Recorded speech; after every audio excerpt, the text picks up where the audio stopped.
Welcome everybody to this Mr. Race Night of Sheep PlayStation puzzle game about wrangling sheep around and doing some stuff. Hurdles and such.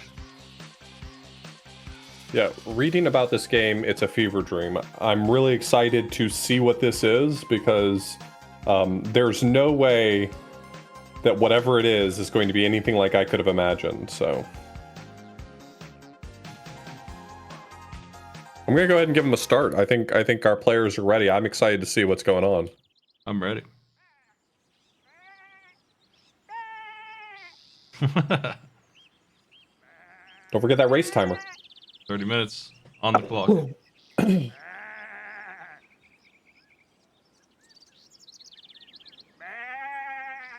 While we're getting settled in, how's Lion King going? Terrible. I can't imagine anyone voluntarily playing that game. Didn't finish yet? No. Those hot tips. The last time I beat Lion King, I put in a Game Genie code or something to give me infinite lives. And even then, it was a miserable experience. It's a very specifically beaten game. You have to execute exactly the way they want. Yeah. This is the game that, as far as I know it, I guess you do have the option of not jumping over the... I wasn't sure about that, jumping over the bars, because Spritz already missed one of the jumps with one of the sheep, and it didn't seem to give a crap. It seemed like it was fine with that.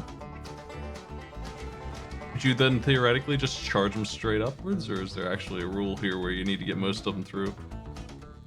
So I know that the point of the game is to get as many sheep as possible from point A to point B. So, I mean, it's possible to lose some. I wonder if actually doing the obstacle courses and stuff might reward you with more of them? I'm not sure. It does look like they have way more than they started with. Maybe I'm just miscounting this. Let's come up pay attention to that. Don't run into the combine with the sheep. The combine, or the sheep crave the combine. This is a game about just... I've seen this kind of movement before. It's this herding sort of movement, and it makes a lot of sense here, obviously, but sometimes this goes into games and it's a pain in the ass. Yeah. They move in the opposite direction of you, centered to them. As if you're some kind of gravity field. It looks really interesting conceptually, but I feel like this seems like the sort of game that could be really terrible as they start to ramp it up.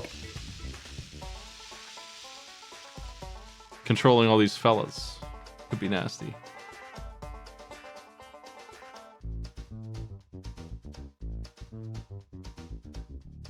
I don't know what kind of little fella we are either. So the manual says that so the premise of this, let me just read it because it's truly it's bizarre. So here's the introduction. Many eons ago, the ancestors of today's modern sheep were sent out across the galaxy from the sheep home star system of Ovaris Aries. A few of these explorers landed on a small green and blue planet called Earth. Their mission was to pose as passive creatures, taking the details of their habitat into their group consciousness. However, after wallowing in grass and sunshine, they forgot about their mission and slowly became domesticated by man. Now the sheep ancestors have returned to Earth from Ovis to reclaim their lost flocks. To achieve this, without fear of attracting the unwanted attention of man, they abduct several Earth inhabitants and supplant desires in their minds to round up all sheep and bring them to the fabled Mount Mouflon for the journey home. The alien sheep have planted a series of rewards along the way, guide points, as well as sheep-enhancing technology, which will help the sheep survive the hazardous journey. There's a little more than that, but it's wild. Oh, jeez. Lost some monkeys. Some ducklings. Is that good? I don't think they count. There's a lot of cutscenes. See, this is from the year 2000. As far as PlayStation games go, that's like That's pretty late, isn't Why it? aren't we on the PS2 yet era of PlayStation games? What is that? Is like Valkyrie Profile is one of the latest games I can think of that I know of, and it's like 1999.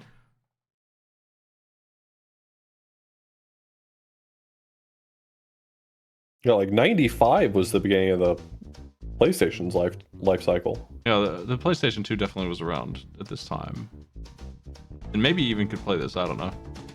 I'm not sure about how the compatibility worked on that one.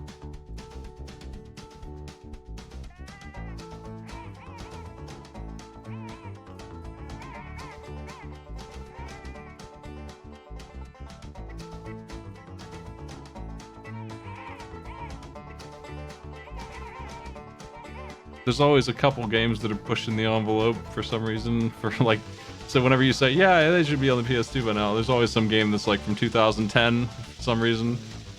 Every single time. In this case, 5 years later, 2005, a soccer game was like one of the final PS6 games. But yeah, this is pretty late in any case.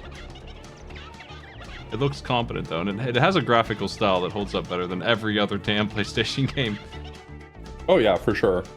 It kind of looks like a PC game, honestly. A goofy one, nevertheless, but I don't like that fake 3D attempt that the PlayStation was doing on all their games.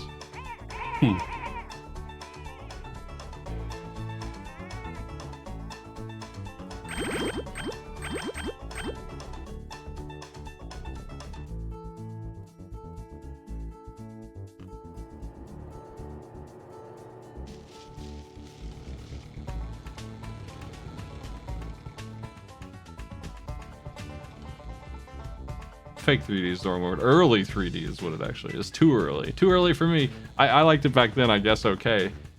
I don't know that that's like... I never was super into it, but it only has gotten worse. Like, whatever I liked from it, every day that goes by, it looks uglier.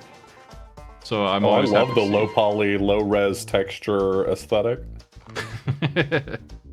It's just so much in some of those games. Like Armored Core is like one of the only ones I can stand to look at.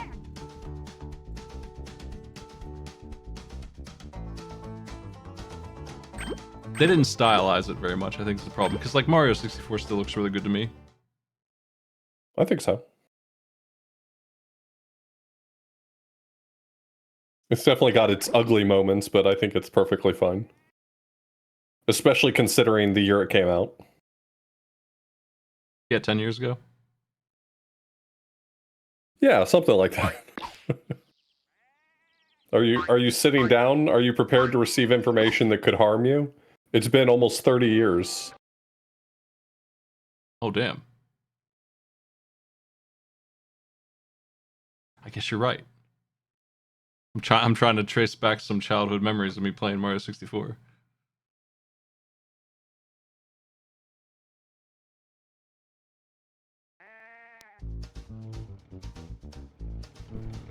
Watching these sheep run in front of the combines is seriously stressing me out. Yeah, this is out there. They're doing really well though, as far as I can tell. I don't know what the green circle means. It's never got a number next to it. Is that losses or saved sheep? I think that's the number of sheep that have already been turned into the truck.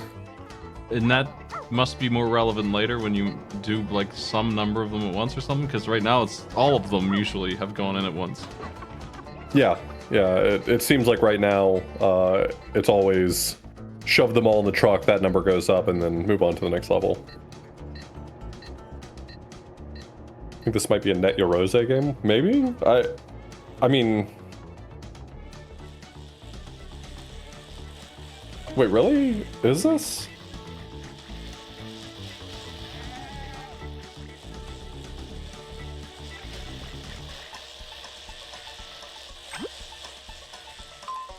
This is on PC, okay. Oh, the 2.5 dimension of like, if you mean like Mega Man 11, I don't like that art style very much. It's not that I find it ugly to look at, it's just like kind of uninspired. I know they did it because it's fast and cheaper to do it that way than animating everything like illustration wise, sprite work. I have such a fondness for games that do the 3D with billboards art style. Like like Final Fantasy Tactics, where it's all sprites, but they drew them from 8 different directions, and as the camera rotates, so does the sprite.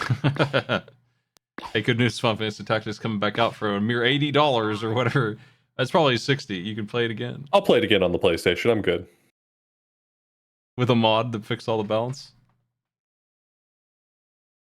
The only compelling part about the re-release for me is I think it'd be cool to play it with voice acting, but what if modders modded that into the PlayStation version so I don't have to? I do like that part of the Tactics Ogre remake. And some other things.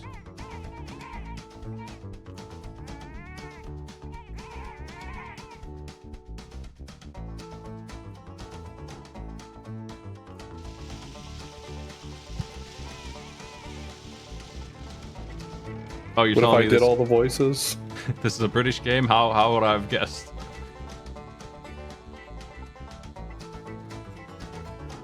Don't get angry, blame yourself or God.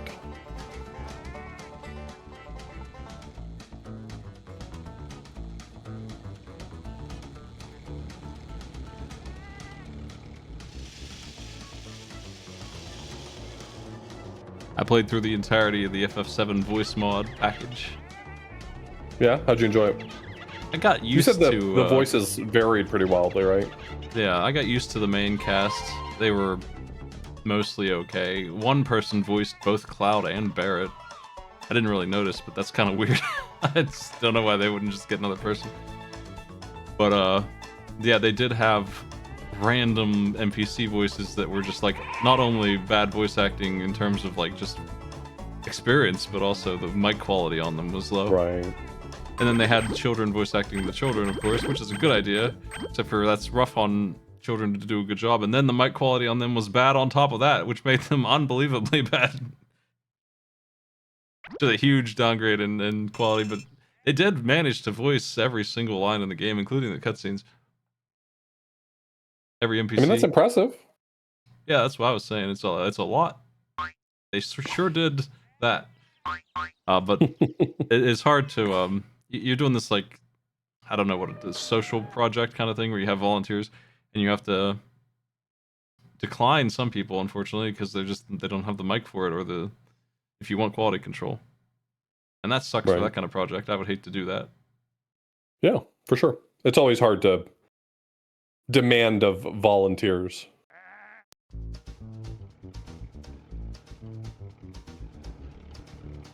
I had a bunch of battle barks and I turned those up so I heard them all the time. Are you familiar with FF7's plot? I haven't played it since I was young, but I am generally familiar with the overarching plot beats. I used Barrett to steal from Dine, and he said, "Damn, you're poor," to his best friend, who would later. It was the best battle bark I can remember.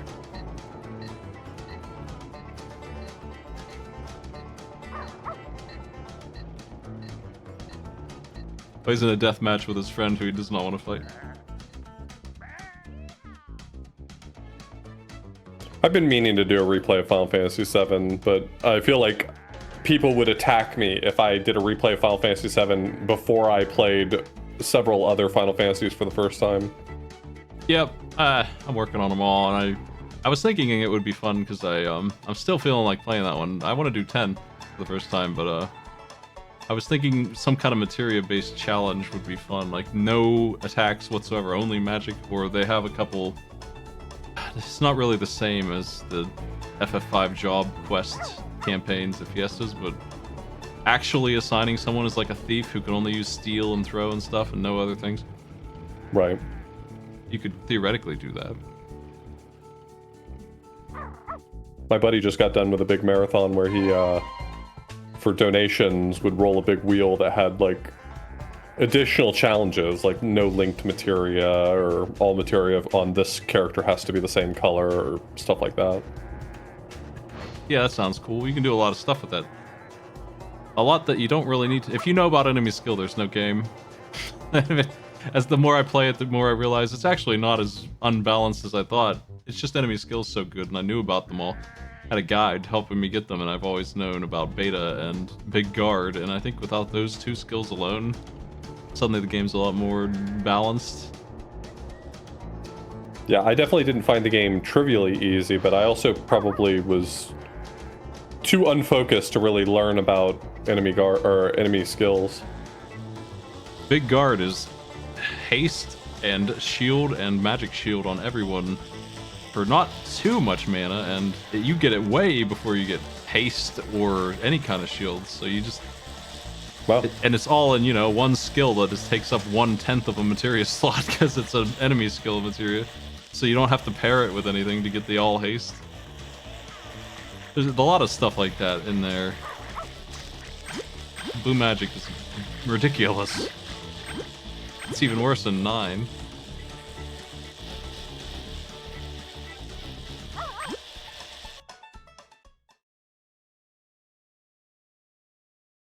It's hard to tell where our players are in the game. Yeah, I'm seeing familiar levels. I think once time is called, we'll probably have to get a sense from like the map. Nodelecta's chilling on this screen. I think Nodelecta might be deciding whether to continue.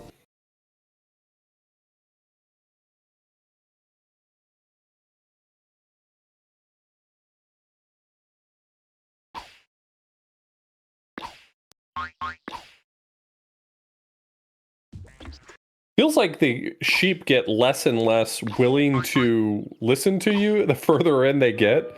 Like, I keep watching them try to wrangle the same sheep across the road or things like that, and feels like they're really fighting against some sort of, like, crowd mentality that is preventing them from doing what they should be doing. Well, it felt like on the first level, they were more or less behaving, right? Like, you move somewhere and they move with you and everything works okay. And now I'm seeing some of these later levels and the sheep are splitting up a lot more, being a lot more, what's the word I'm looking for? A lot more autonomous. They've got their own ideas about what they're going to be doing. I'm trying to remember what games I've played that have this kind of movement, and for some reason I'm drawing a blank, but I've seen it a million times. It's never the main feature of the game, though, like it is here. It's always like a mini game. Donkey Kong 64, Beaver Bother, baby. I haven't actually played that one. Is that? I hear there's a mod that makes all the complaints, like not having to go through the level 50 times, way less painful. Yeah, maybe if you play DK64 in 2025, you're playing with the Tag Anywhere mod because it makes the game actually fun. I might give it a shot because I like Donkey Kong. I've never even seen that game. Donkey Kong 64 is a good game. It genuinely is. There are a few rough parts and some of the mini games are frustrating, but I think the biggest legitimate complaint is that if you want to 100% it, you have to go through every level 5 times, one with each character. And so Tag Anywhere just lets you not have to do that anymore. You're able to switch Kongs no matter where you are. Nice.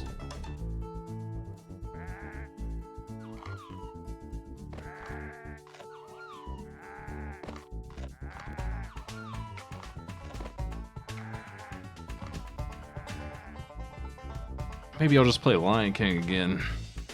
Yeah, that's definitely going to be more enjoyable. You're so right. Yeah. Only take me 15 At a certain minutes. point, I feel like you're taking the piss. You know Lion King is bad, right? I didn't have it in the bad games list on my roster until I watched you play it, and I'm like, you know what? He's right. And I lowered it about 10 ranks into the bad list. Not that far in, though. It's still a better game, in my opinion, than most of what's on there. It's just it is not by fair. far not the worst game I've ever played, but it is clearly designed by someone who wanted me personally to be unhappy. I think it controls really well, and it has an interesting platformer character as a cat. You don't see that very often. So I give it a lot of points for that and the animation and all, but then it is monkeys and, and just the volcano level, and I don't know if you even got to it in when I was watching you, but the labyrinth after that, the freaking labyrinth maze, why does that even exist? I don't remember all the levels in the game. I only made it to be prepared, or the volcano level. There's only 2 more. Yeah. I remember the last level. I remember the Scars defeat or whatever it's called. It's a really cool art piece, but it is also a vertical climb labyrinth kind of level. It's not as bad as the level before it though, which is And the just... final fight against Scar is kind of nonsense. Like, it's one of those fights that when you don't know what's going on, it's impossible, and when you do know what's going on, it's a waste of your time. It's pointless. Yeah, you just beat him up and press the A button. So Yeah. But until you figure out exactly what it's asking of you, it's just impossible. Yeah, the manual maybe tells you, and it sure tells you how to throw things, but you never would. And they're just assuming that you've seen the movie too many times, I guess. Well, Spritz and Nodelecta just recently restarted, and they're making really good pace through this. Like, it's clear that the first few levels are pretty straightforward, but then you see, like, Okami is on... I think Okami's in Hell. I'm not quite sure what this level is, but I think I think she's in Hell, and it's... Oh no! This game just feels like it goes places. The sheep have been absolutely demolished. I don't like the looks of that.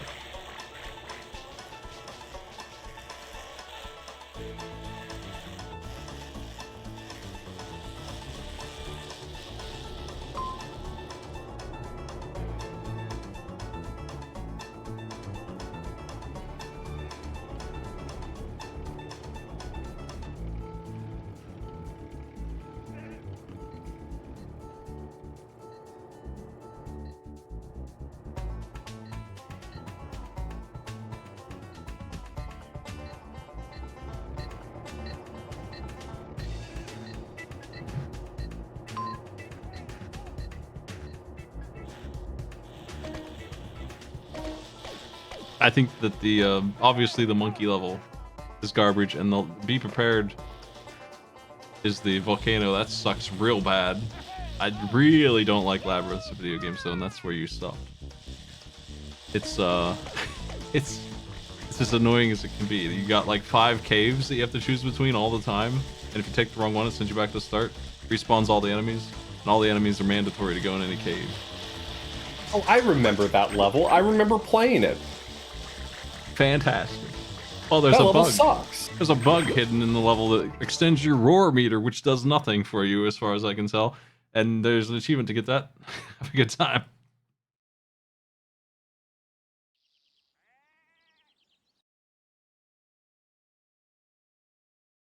Just draw your own map of the stage. Really hard to do. Like, it's not like a... I mean, as an adult, I could figure out how to draw some kind of thing that would help me track which door is which if I really got lost. But man, as a kid, I think I just used the strategy guide.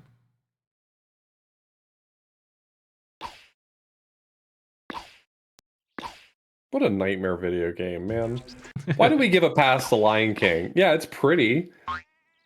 And it's based on a, pretty popular IP, but Jesus, that game is just terrible. I've seen at this point the entire IP except for the comics or whatever. Gotta tell you, there's not a lot of good stuff in there. The first movie's a banger, of course, and then So you're telling me not to go out and watch Lion King 1/2 or whatever? that one's probably the worst one, unless you really like those two goofballs. There's a whole ass TV show that is not really worth your time. I've seen worse though. But the sequel's not too bad. I watched the Mufasa movie recently, and it was way worse than I expected. Just way less interesting than I thought it would be. Yeah, like Aladdin for the SNES, I would argue is probably too easy. Like, it's on the other end. I think that It didn't get there's not. blockbuster. Yeah, I think that there's not a lot of barriers to completion in that game. The Genesis one, on the other hand, I've never, at least I don't remember ever beating the Genesis one. I've played the Genesis one, I think, for Cuso Grande. No, I played the NES version of the Aladdin. But I've definitely played some of Genesis Aladdin, maybe for like a mystery tournament or something. But yeah, even like the first level in Genesis Aladdin is more difficult than. It's a very confusingly made game where it's like, it feels like it's made by somebody who doesn't know what a video game is. Really, like it's just like, it really feels like you're playing a cartoon in like a bad way. Like it's so Right. well animated and stuff, but nothing really feels like it has any feedback or anything. It just feels like you're just running around. It's really strange. But I might be biased as a SNES player who Yeah, hates everything on the Genesis. I try very hard not to like naturally rank every Genesis game lower just because I have a lack of familiarity, but that Aladdin comes up a lot very specifically when people compare like which is the better one, Aladdin for the SNES or Aladdin for the Genesis. And I gotta tell you, I've played enough of the Genesis version and enough ports of the Genesis version to say the SNES one's the better one. It just is. It's clear where to go, and it's not just a platformer, it's a good one. It's got glide, feels good, you can flip off of nearly everything. The only thing that's really wrong with it is like some of the stages, like genie stages, are a little rude. They're not as rude as the Genesis one though.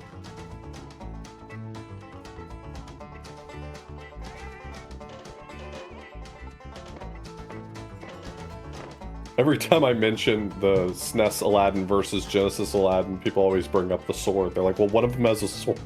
It's like, where I come from, Aladdin doesn't need a sword, okay? He's got a genie. Does he even use a sword?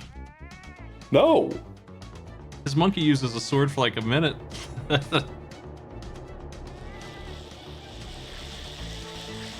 That one has 3 movies and a TV show. I haven't seen the third movie in a long time, but I remember as a kid I was really into the third movie specifically. I was into the second for no reason at all. It is Gilbert Gottfried singing a lot, in case you wanted that. Yeah, I don't remember Return of Jafar very much. It's his redemption story. Third one is King of Thebes. Yeah, Jafar dies or is locked up forever in the second one. I don't even remember what happens to him. I'm more interested in the bird plot. You know, I got the impression from this game that it had pretty generous saves, so our players wouldn't have to start over quite so much. But I do notice that, you know, aside from Okami, who's been making pretty steady progress, all of our players have had to reset once or twice. And I wonder if it's, you know, the game. What's the name? The Game Boy game. There's a Game Boy game that kind of has a similar mechanic. This is not going to be relevant, so I'm going to skip that part. But I think it's one of those things where if you don't have enough sheep going from one level to another, it may not be worth continuing to the next stage, right? Like if you game over and you're like, oh, I didn't have a lot of sheep, maybe that's part of my problem. Yeah. That's going to bother me now. There's a Game Boy game I played for Cuso Grande. It had a really cool mechanic I liked, which is every level you carry the amount of time you had left over into the next level. And so it's very possible that you get to a later level, Lucal. It's very possible that you don't have enough time left on the clock to really be worth continuing.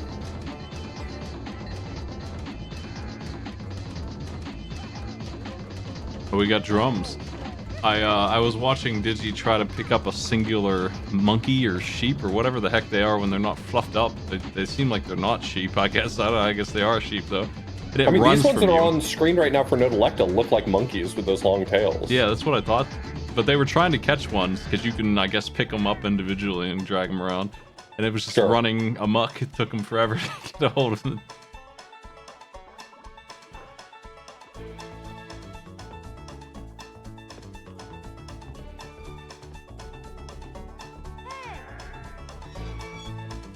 Yeah, I think at a glance, you know, we're getting close to the end of the race. I think at a glance what we're looking at is Okami far and away is the winner of this race. I think she's a good 3 or 4 levels ahead of everyone else.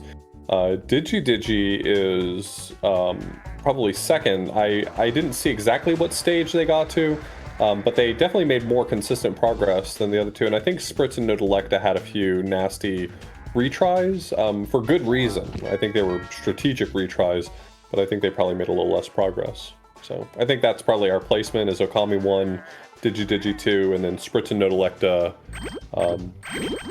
Both of them 3-ish. Well, time is nearly up. 40 seconds left. Yeah, despite the fact that this is a game that you anticipated most people hadn't heard of, and I definitely hadn't heard of it, Okami did mention that she had played the GBA version of this. So I think the fact that it's on multiple platforms, none of which I had, but I've played a lot of PlayStation games and I'd never seen this movie before, so that's my frame of reference and my bias on not knowing of it. My GBA came in the form of my DS. That's why I got. Never really played any of those. I'm always super impressed with them, honestly, because they're handheld. I really like the DS a lot, and then when I see this library, because I had the Game Boy Color and it kind of sucked. I expected all handhelds to suck like the Game Gear and the Game Boy Color and the Game Boy. That is so much like how I was. My last handheld was the GBA, and I didn't have very many games for it. And I feel like I wrote off handhelds until I was an adult, and I realized, oh my god, I missed so much stuff on the DS and the 3DS. And oh, the DS was incredible, an entire universe of new controls and 2 screens and portable as hell. I really like it a lot. I like its portability more than the Switch, and the Switch 2 was even bigger. But the GBA feels like it's got like almost SNES quality games on it, so I really am I'm impressed with some of those. There's a lot of shovelware though.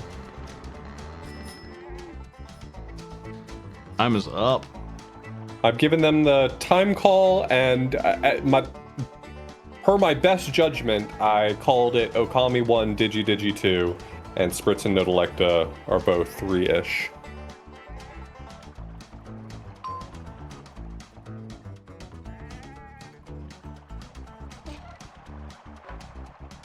Nice work, everybody, playing with the weird games we picked. We get a new one for you next time. Thanks for joining me. Well, enjoy some co-op gaming with Wobbly. That's right. Say hi for me. We're doing it. We're gonna jump right in. Take it easy. Have a good one.